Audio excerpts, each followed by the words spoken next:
అందరికీ శుభోదయం.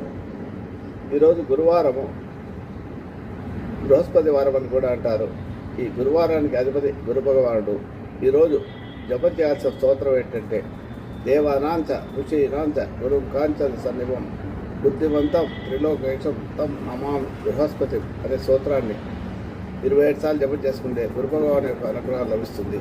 గురువు విద్యకు, జ్ఞానానికి మరియు సంతానానికి అన్ని రకాల శుభాలకు కారకుడు అవుతాడు. గురు భగవాన్ అనుగ్రహం ఉంటే కానీ ఏ పని జరగదు. ఏ శుభకార్యం చేయాలన్నా గురుబలం ఉండాలంటారు.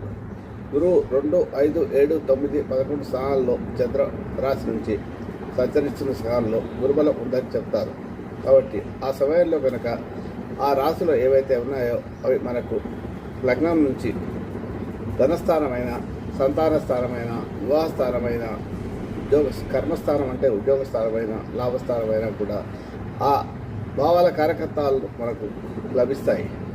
కుటుంబ స్థానంపై దృష్టి ఉందనుకోండి, మంచి కుటుంబం సుఖ సంతోషాలతో ఉంటుంది. అలాగే ధన విషయంలో ఇబ్బందులు రాకుండా ఉంటాయి. అలాగే పంచమ స్థానం పైన గురువు దృష్టి ఉంటే గురువు వారికి మంచి విద్య, హైయర్ ఎడ్యుకేషన్ లభించడమే కాకుండా మంచి సంతానం కలగడానికి ఆ సమయంలో దొరుకుతుంది. అలాగే సప్తమ స్థానం పైన గురువు దృష్టి ఉంటే ఆ సమయంలో వారికి వివాహం కొరకు ప్రయత్నించారు, వివాహం జరగడానికి అవకాశాలు ఉంటాయి. వివాహాలు కూడా సప్తమ స్థానంపై గురువు దృష్టి ఉన్నప్పుడు జరుగుతుంటాయి. అలాగే భాగ్యస్థానంపై ఉంటే విదేశాలకు వెళ్ళడానికి, హైయర్ స్టడీ చేయడానికి సరిపోతుంది. తండ్రి ఆరోగ్యం చాలా బాగుంటుంది. అనుకోని అదృష్టం కలిసి వస్తుంది. కర్మస్థానంలో పై గురువు దృష్టి ఉంటే ఉద్యోగం కొరకు ప్రయత్నం చేస్తున్న వారికి ఉద్యోగం లభిస్తుంది. అలాగే ఉద్యోగం మార్పు చేసుకోవాలన్నా కూడా గురు భగవానికి అనుగ్రహంతో ఉద్యోగంలో మంచి ప్రమోషన్లు రావాలన్నా కూడా ఆ సమయంలో లభిస్తాయి. అలాగే లాభస్థానంపై ఉంటే మీ కోరికలన్నీ కూడా ఫలిస్తాయి. ఈ రకంగా గురుభావ దృష్టి ఏ భావంపై ఉంటే ఆ భావం వృద్ధి చెందుతుంది ఆ సంవత్సరం, ఆ కాలంలో. ముఖ్యంగా గురుభగవానుడు ఏ స్థానంలో ఉంటే ఆ స్థానాన్ని పీడిస్తాడు. శని భగవానుడు ఏ స్థానంలో ఉంటే ఆ స్థానాన్ని వృద్ధి చేస్తాడు. ఈ విషయాన్ని ప్రతి ఒక్కరు శని దృష్టి మంచిది కాదు, గురువు దృష్టి మంచిది.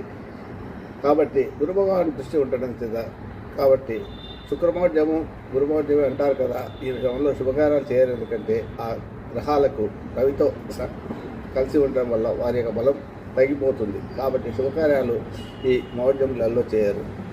కాబట్టి గురు భగవాని అనుగ్రహం ప్రతి ఒక్కరికి ఉండాలి. రెమెడీలు పనిచేయాలన్నా కూడా గురు భగవానుడు లగ్నం పైన కానీ, పంచమం పైన కానీ, 9వ స్థానం అంటే గుణస్థానాలపై దృష్టి ఉంటే తప్పకుండా రెమెడీలు పనిచేస్తాయి.